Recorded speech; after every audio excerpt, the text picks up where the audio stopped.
Welcome back to Kiesel News, everybody. For our first piece of news today, we have that Boeing is planning to launch their own version of flying cars by 2030. Now, this obviously isn't going to happen, as Elon Musk has been saying that he was going to send out flying cars and people would be driving them by 2025. We're in 2023. We're in 2024. And what's the word on that? Absolutely zero, because he's too busy focusing on Twitter. And as much as we all hate to admit it, Elon is pretty smart. So if he can't figure it out, then I doubt the people at Boeing can, who are experiencing crashes or disturbances in flights almost every fucking hour at this point. If you can't master flying planes that have been around since the Wright brothers, I don't think you should be taking this as your next task. Now switching gears to a big company actually doing something good, Amazon is holding Stuff Your Kindle Day next week, where users apparently can download a whole bunch of free ebooks. Now this isn't really news per se, but I do think it's interesting, as what is Amazon really gaining from this? They're not gaining any money. Like, do you get the audiobooks for free, but you have to sign a waiver saying that they can use your kidneys for scientific experiments? Like, what's the hidden catch here? There's no way Amazon would give away something for free. Maybe they're just sick of constant customer service calls or something, so they want people to be able to read better. Regardless, getting people reading more, I think, is a really good thing, especially in today's age, where classmates of mine have not picked up a book unless it's for actual class. Which I understand if you don't like reading, but you have to read a little bit. Come on, man. Next up, the new Office series is gonna have Domhnall Gleeson star in it. Now, I don't know who the other actress is, unfortunately, but I know Domhnall Gleeson played Hux in the Star Wars sequel trilogy, and he did a really good job with what he was given. Honestly, his acting performance is one of the highlights, so I feel like if all the other actors have been given a second chance in the sequel trilogy, Domhnall Gleeson deserves a spot as well. Because, I mean, look at Adam Driver. He's still getting roles in Ferrari. We have Daisy Ridley coming back to Star Wars. We have John Boyega in a whole bunch of shit. Oscar Isaac in Moon Knight. But him and Kelly Marie Tran as Rose haven't really had breakout roles since then. So I'm glad that Domhnall Gleeson is getting a chance. And I mean, he even looks like he could fit in The Office.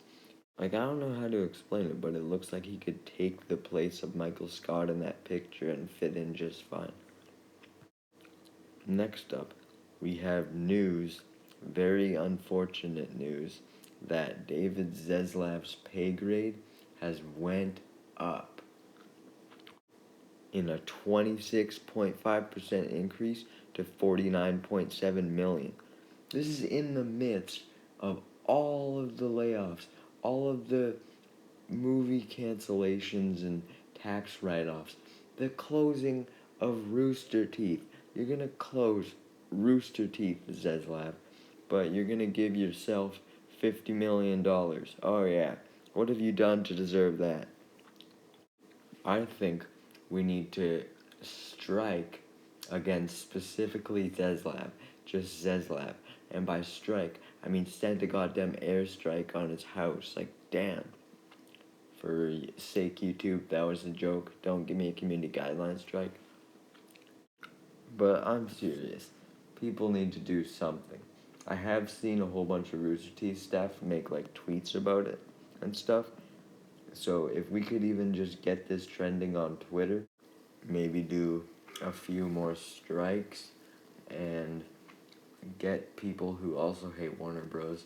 such as the Palestine protesters who are currently boycotting him, maybe we can stand a chance against Zeslav. Though, who am I kidding? He's practically invincible.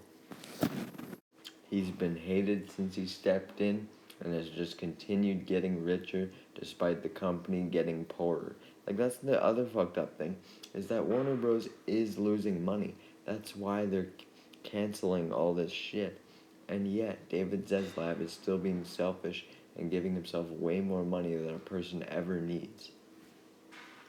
Let's get a hashtag going. Hashtag David Zaslav broke. Keanu Reeves, from recent shadow casting fame, is clearly starring in a much better movie that I don't know why everybody else isn't talking about, called The Entertainment System is Down, which causes major chaos when it goes down. So I think this is a very interesting premise. That's why I'm talking about it, as it'll be a fun way to portray what people will do when they get bored. But really, it's just the entertainment system that's down. You could still go on your phone in airplane mode, so they're gonna have to come up with an excuse like, oh, airplane mode is down too, or something. Because otherwise you could just watch movies and shit on your phone. Because aren't the movies on planes usually shit anyway? Fun fact, I've only been on a plane when I was like 1, so I can't even really judge them.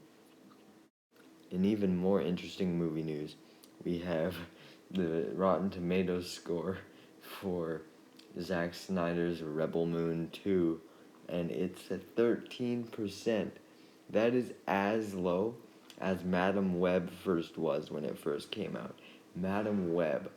And that is probably the most hated superhero movie of all time, right next to Morbius.